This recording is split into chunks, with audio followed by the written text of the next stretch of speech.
ಎಲ್ಲೋ ನಮಸ್ಕಾರ ಫ್ರೆಂಡ್ಸ್, ಎಲ್ಲರಿಗೂ welcome back to Hema Siri kitchen and lifestyle vlogs. ಇವತ್ತು ಲಂಚ್ ಬಾಕ್ಸ್ ರೆಸಿಪಿ ಮಾಡ್ತಿದ್ದೀನಿ.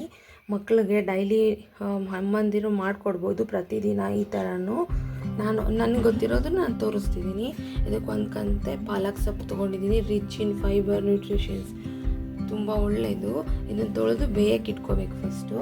ನೆಕ್ಸ್ಟು ಮಸಾಲೆಗೆ ಕಾಯಿ ತುರಿ, ಜೀರಿಗೆ, ಬೆಳ್ಳುಳ್ಳಿ, ಶುಂಠಿ, ಹಸಿರು ಮೆಣಸಿನ್ಕಾಯಿ, ಒಂದು ಗೆಡ್ಡೆ ಈರುಳ್ಳಿ ಇಷ್ಟು ತೊಗೊಂಡಿದ್ದೀನಿ. ತುಂಬ ಬೇಗನೆ ಫಟಾಫಟ್ ಅಂತ ಆಗುತ್ತೆ. ತೋರಿಸ್ತೀನಿ ಬನ್ನಿ. ಫಸ್ಟು ಪಾಲಕ್ ಸೊಪ್ಪನ್ನ ತೊಳೆದು ವಾಶ್ ಮಾಡಿ ಬೇಯಿಸ್ಬೇಕು. ಉಟ್ಕೊಳ್ಳೋಕ್ಕೆ ಕಾಯಿ ತುರಿ, ಹಸಿರು ಮೆಣಸಿನ್ಕಾಯಿ, ಶುಂಠಿ, ಬೆಳ್ಳುಳ್ಳಿ,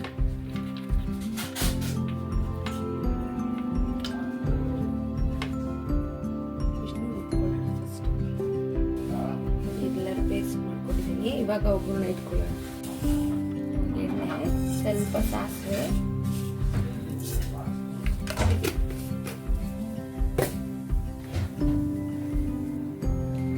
ನೆಕ್ಸ್ಟ್ ಈರುಳ್ಳಿ, ಜೀರಿಗೆ,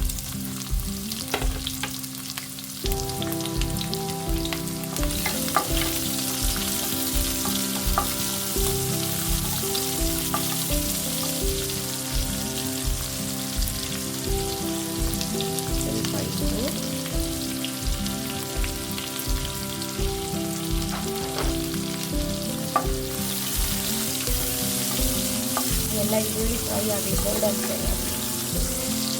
ಎಲ್ಲ ಫ್ರೈ ಆಗಿದೆ. ಇವಾಗ ರುಬ್ಬಿರೋ ಅಂತ ಪೇಸ್ಟ್ ಹಾಕೋಣ. ಇದಕ್ಕೆ ಬೇಕಾದ ಕೊತ್ತಂಬರಿ ಸೊಪ್ಪನ್ನ ಆ್ಯಡ್ ಮಾಡ್ಕೊಬೋದು.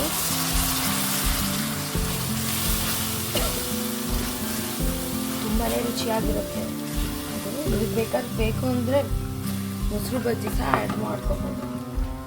ಇವಾಗ ಪಾಲಕ್ ಸೊಪ್ಪನ್ನ ರುಬ್ಕೊತೀವಿ.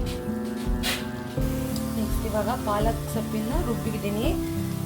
ನಾನು ಇದನ್ನೆಲ್ಲ ಏನೂ ಹಾಕಿಲ್ಲ, ಉಪ್ಪೆಲ್ಲ, ಪಾಲಕ್ ಪ್ಯೂರಿನ ಹಾಕಿ ಹಸಿ ವಾಸನೆ ಎಲ್ಲ ಹೋಗೋವರೆಗೂ ಸ್ವಲ್ಪ ಮಿಕ್ಸ್ ಮಾಡ್ಕೋಬೇಕು.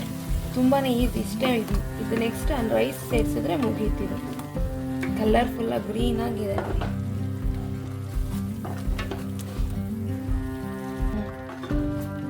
ಎಲ್ಲ ಸ್ವಲ್ಪ ಬಾಣಲಿ ಬಿಡತ್ತೆ ಅಲ್ಲಿವರೆಗೂ ಸ್ವಲ್ಪ ಹುರ್ಕೋಬೇಕು, ಹಸಿ ವಾಸನೆ ಎಲ್ಲ ಹೋಗೋವರೆಗೂ.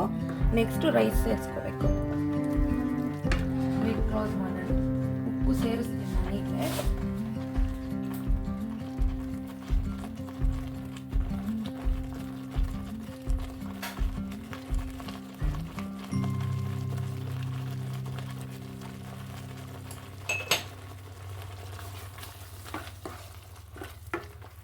ಇನ್ನೊಂದು 5 ನಿಮಿಷ ಇದೆಲ್ಲ ಎಣ್ಣೆ ಆಯಿಲ್ ಬಿಟ್ಕೊಳತ್ತೆ. ಆವಾಗ ರೈಸ್ ಸೇರಿಸ್ಕೊಂಡ್ರೆ ಮುಗೀತು ನೋಡಿ. ಇದಾಯಿತು, ಎಲ್ಲ ಬಾಣಲೆ ಬಿಟ್ಟಿದೆ. ಇವಾಗ ರೈಸ್ ಸೇರಿಸೋಣ. ಗೊಜ್ಜು ಬೇಕಾದ್ರೆ ಎತ್ತಿಟ್ಕೊಂಡು ಜಾಸ್ತಿ ಆದರೆ ನೋಡಿಕೊಂಡು ಹಾಕ್ಕೋಬೋದು.